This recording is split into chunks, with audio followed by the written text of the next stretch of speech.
So that's why we need to start our programs now. And we are building the space situational awareness capabilities together with the civilian side, with the Polish Space Agency. And we are also developing the partners with other nations. We are part of the EU SST program. So we are building now the space situational awareness capability and a kind of the understanding of domain to be able to correctly understand the threat and to be able to plan for response. Hey SpaceWatchers, and good morning and welcome back to our Space Café Radio here from the 8th Prague Space Security Conference. And my guest today, this morning, it's Brigadier General Marcin Górka, one of the leading voices shaping Poland's military space policy. As head of space-related initiatives within the Polish Armed Forces, General Górka has been instrumental in translating lessons from the Ukraine into tangible capabilities, integrating with NATO frameworks and positioning Poland as a key player in Europe's space security architecture. General Górka, how are you doing today? Good morning. I'm doing very well. Thank you. Thank you for the invitation and giving me this opportunity to speak to the audience of your radio. General, Poland has made significant steps in defining its military space strategy. How would you describe the current strategic vision of the Polish Armed Forces regarding space? Thank you for this great question. Poland, as many other nations, we really are very much focused on space capabilities, and we follow what we agree under the NATO and the European Union umbrella. And we do make a lot of efforts to make sure that our armed forces, they've got the capabilities they need to do the multi-domain operations. So our strategic vision is to make this kind of the operational architecture that they've got all the services they needed in any kind of the circumstances we may face. So that's why we shape our operational capabilities in three main elements. The first one is the capabilities we want to own and operate. The second one is the capability we exchange with our partners. And the third one is to complement all those, I would say, the core capabilities with the commercial services. That's ours, I would say, the policy in terms of the building the national space capabilities. And of course, the very important part of our vision and strategy is the partnership, because we know that the space is a little too much for one nation. So that's why we believe that the cooperation, and I would say much broadened cooperation, because not just the European Union and NATO, but I would say like-minded countries, we all need to be united and we need to work together to make sure that we can really do space the friendly zone and the friendly environment to build a kind of the humanity, a challenge in the space. How has this vision evolved in the last 2 to 3 years, especially considering the war in the Ukraine, what is literally at your doorstep, at your borders, and the other changing threats that Europe's landscape is faced with? That's an excellent question, because I think that the most obvious outcome from the Ukraine war is that the space capabilities are going to be challenged, denied, and in some way blocked in case of any kind of the armed conflict. We've seen this during the Russia-Ukraine war. So that's the first element. But also the second one is that we need to take advantage of the commercial services in terms of the space capabilities, because we see how they are doing in terms of the supporting Ukrainians at the battlefield. So that's the second one. And the third one, I would say, there is also very important, the lessons learned that you need to have your own capabilities to make sure that you are not very much dependent on just on the commercial providers and partners. Because sometimes the partners and also the commercial companies, they can have a bit different priorities than you do. So this is, I think, very important part of the lessons learned from Ukraine, that you need to build your national space capabilities in very diverse manner, that you've got different sources of different capabilities, and this gives you a kind of the freedom of action in case you need to support your forces. As we are talking about the war in the Ukraine, that war has shown how critical space-based assets are for real-time intelligence, communication and targeting. So how has that shaped Poland's own space defense priorities? Because I think it's a lupe and a magnifying glass for the, don't call it laziness, but a peace dividend that we paid over the last years. And suddenly it's there, it's immediate. We have to act. So please let me know your point. Yeah, so I have to say that we are very much focused right now on the capabilities we call the space support to operation capabilities, which is like ISR, SATCOM, PNT. So they are very important because they are the crucial part of the other capabilities from the armed services. As you mentioned, the targeting is very much dependent on the space ISR ISR, yeah. And also the intelligence is very much dependent on the Earth observation capabilities. The satellite communication, we see how important role it plays in Ukraine and how important part of it is the commercial service provided by one of the American companies. These are the capabilities which are of priorities for us. Maybe we can start with ISR, then SATCOM, and also PNT. We've got a pretty different approach to PNT because we are not planning to build our own national PNT capabilities, but we want to have, we call it assured access to the secured PNT signal from the Galileo and also from GPS. So we cooperate very closely with the European Union and also with our American partners to make sure that our weapon system can use the secure signal from both systems. But one of our priorities is also space domain awareness, because we know that nowadays the threats can be in space, from space and to space. And also NATO announced space as a next operational domain. So what it means for the military people, it means that you need to understand the domain. You need to be able to build situational awareness in this domain. You need to be able to plan for the domain. And what is even more important, you need to be ready to take action in the domain, from the domain and to the domain. So this is a great challenge for nations, but also from NATO as an organization to build this kind of capabilities. So space domain awareness and in the next steps, space control and space defense. These are the priorities, I would say the long-term priorities we've got in terms of the building national space capabilities. These are very specific capabilities you just mentioned that Poland want to accelerate the development, as you pointed it, as a direct result of these lessons. But how do you want to do that? Poland today, correct me if I'm wrong, does not have so many or does not have their own national assets in space, not to say military ones. You're building up, You have a few programs, you just acquired the I satellites, there are other programs that you're participating. So I think in due time, in the next 1-2 years, we will see your own assets plus your own astronaut in space that, as we sit here in Prague, might fly the next days. There's progress, but there's also limited budgets, I assume. And space, it's a small niche. It's an important niche, but it's a small niche. So how do you scale that up with all these challenges that come with it? This is a great question. Yeah, you're right. We do not have our own military capabilities on orbit yet, but the first satellite is going to be on orbit in October this year, and then we'll be follow in 2026, 27, 28. Next satellites are going to orbit. I think about 2029, we should have like 15 birds on orbit if everything goes well. Very rapid development. That's a very rapid movement. So being able to secure our space infrastructure, it's getting more and more important for us. And you cannot do space security just the day when the space birds arrive. So that's why we need to start our programs now. And we are building the space situational awareness capabilities together with the civilian side, with the Polish Space Agency. And we are also developing the partners with other nations. We are part of the USST program. So we are building now the space situational awareness capability and a kind of the understanding of domain to be able to correctly understand the threat and to be able to plan for response. And then the next steps within this process is to build capabilities to do what we call the space control, which is to be able to react if there is any kind of the hostile action against our capabilities. Of course, we start with the kind of the capabilities which are mainly based on the electromagnetic spectrum control, but we are also thinking about the capabilities, of course, in the future, how we can do a kind of, I would call it like active defense capabilities. And this is the great part of the question related to the priorities within our military budget, how important it is within the national military capability and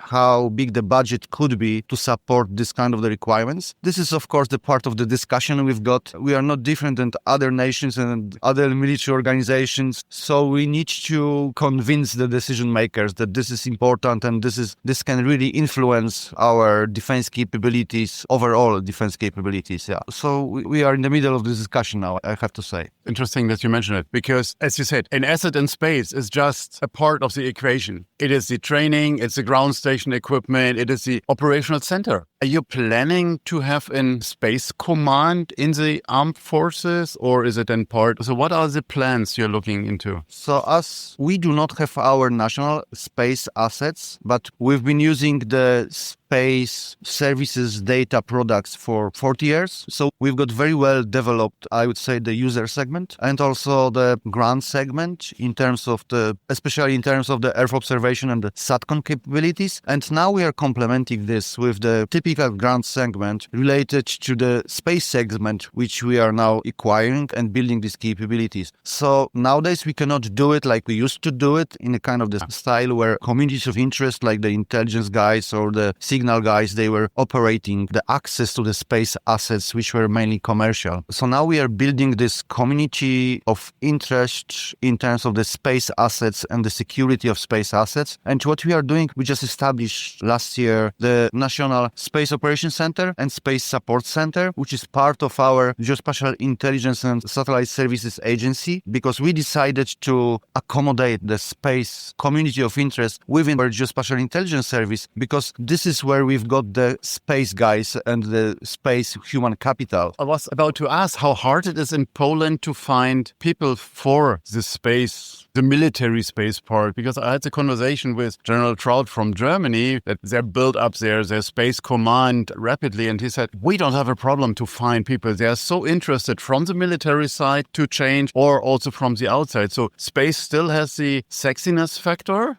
I'm sure it does, this kind of the factor. And it's not very difficult to find people who want to be part of the space journey in the military. But there is an issue of training. And I have to say that we do not have extensive training opportunities in Poland. So that's why we use our Military Academy of Technology, because there are some courses that can fit in our needs. But we also need to use a number of the international opportunities for training. So we are very close with the French space community, I would say, because not just a military one. We also work together with US because they've got a lot of training opportunities which are very good for people who just enter to the space community. And what is even more important, we build our space human capital, I would say, building this plane. So we bring people to our organization and they just learn when they are part of the organization during the training, during the operations. And that's great to see how people with no space background, they came to the organization and after 3-4 years, they became the real experts in this niche, I would say. I'm quite sure that your own astronaut will also give a push to new talents. You mentioned geospatial intelligence and the new center. And as we all agree that GeoInt has become a decisive element in modern warfare, how is Poland integrating GeoInt into its operational domain? Because there are multiple pathways to do. And as you say, you have the experience for the last 40 years, potentially. GeoInt is as old as military activities is. It just had different names. But how is the situation there? And I heard that you have been involved in setting up this center as well. So it must be close to your heart. That's very close to my heart because I was part of the kind of the shift we had many years ago when we understand that you cannot just do the military geography, that you need to combine the military geography with all the other sources of information, and you need to incorporate into this thinking the different kind of imagery, with the basic one related to the Earth observation satellite capabilities, but also from other sources like from the UAVs and also manned platforms. So this was the significant shift we made 10 years ago to bring together the people from the imagery intelligence and people from the military geography to create this kind of the GeoInt background, which is a kind of the basis for other information sources. Because there's this saying that one image is more than 1,000 words. So when you want to build the situational awareness, it's much easier to present the understanding when you use the imagery and maps and complement the imagery and maps with the information from other sources. So the question was how to prepare those products and then how to distribute those products to all the communities of interest that need our support. So that's why in the first stage we made a kind of the centralization of our efforts, building the Imagery Intelligence Center, which was our, I would say, the GeoInt Center of Excellence entity, where we bring together the people from imagery intelligence world, the people from the military geography, the people from planning operations, and we ask them to work together to prepare the products that can, in the best way, suit our warfighters. So it wasn't easy, but I think the outcomes we've got now are great. And what we are doing now, we try now to distribute in, I would say, very targeted manner, starting from, of course, the strategic level, but also providing all this information to the tactical level in a shape that fits the needs at the tactical level. So now this is the main challenge, and the space capabilities are the crucial factor to make it happen. So to provide the most current imagery, but also to provide the best communication for links to the warfighters at the from the tactical to the strategic level. Yeah. And is that for the Polish forces exclusive, or are you sharing it also on the NATO level and with allies? We are part of many partnerships, so we also provide our products to the NATO level, and we also work very closely with the European Union, the SATCEN. Okay. And it works, I would say, both ways, but also two different levels of cooperations, because we provide the products, but also we provide the processing, exploitation, and dissemination capabilities, as well as we support the NATO and European Union with our person to support their efforts in terms of the processing, exploitation, and dissemination. Can you talk a bit more about the Poland's work, coordination with NATO, with bilateral partners like US, France, Germany, if you want, in space operations? Germany and others are attended now, Operation Olympic Defender in the US, and there's CISPO. Is that also something you're considering or you're part of? So there are a number of the bilateral and multilateral initiatives. We are part of the multilateral program, which is called the Responsive Space Capabilities, where the nations came and they discuss how they can improve the capabilities in terms of the space enablers. So we are part of that one. Of course, we cooperate with the United States. We are part of the data sharing agreement in terms of the SSA data. We also are working together with our French colleagues. And I think that the most important part of this is training, but also the collective training. We are part of the Aster exercise and also the Global Sentinel. And we also work together with the American National Guard, the Space Cadre. And we even do the exercise together, which is called the Vulcan Guard. We did it the first time, I think, like 3 years ago. We did it in the bilateral dimension, the Americans and the Polish team. And I think that 2 years ago, we bring this exercise to the NATO Space Center. And it was multilateral exercise in some way under the NATO umbrella. And we hope to continue. So there are a lot of initiatives in terms of the training related and operations related activities. But also we've got the close relations with a number of nations in terms of the capability development. NATO partners, but EU partners, but also like-minded countries. I'm looking forward to see Poland closer involved in the space activity, civil and military. Absolutely. One last question. The path ahead. We heard also here in Prague about the urgencies and the enablers that are needed. And all of that sounds sometimes like a very rhetoric conversation. So let's talk about actions. What does Poland need to succeed from its political leadership? You just had your election, so that might be a bit too early to say which way that will go. Its industrial base and from the academic institutions, so the foundation of it. What would be your call to action? So, of course, to proceed and to quickly proceed, you need to have this kind of the green light from the policy level, and I believe we've got it. The second part is the requirement you need and the urgency of the capability from the military forces. We also have got that one. So in this term, we've got the conditions to proceed, and you need to have the budget and the organization and people, and I think we are at the stage that we establish this kind of the framework to proceed. And what you need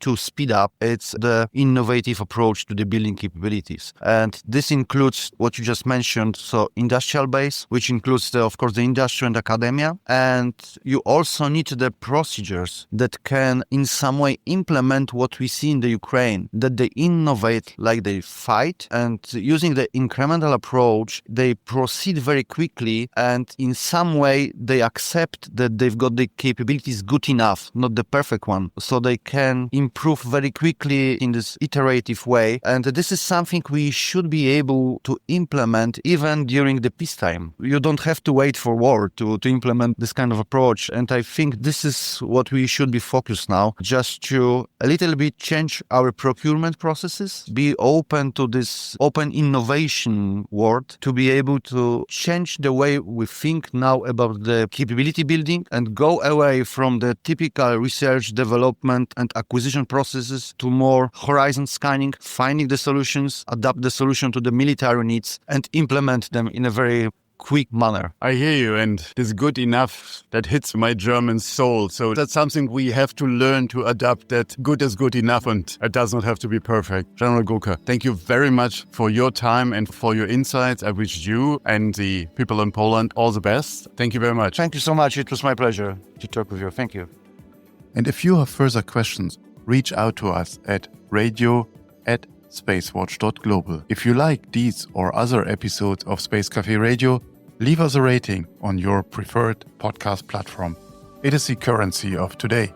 And if you want to stay on the pulse of the space industry, please visit our website at www.SpaceWatch.Global and subscribe to our newsletters. And of course, don't forget to become a Space Watcher. I'm Thorsten Triening, publisher at SpaceWatch.Global, your independent perspective on space.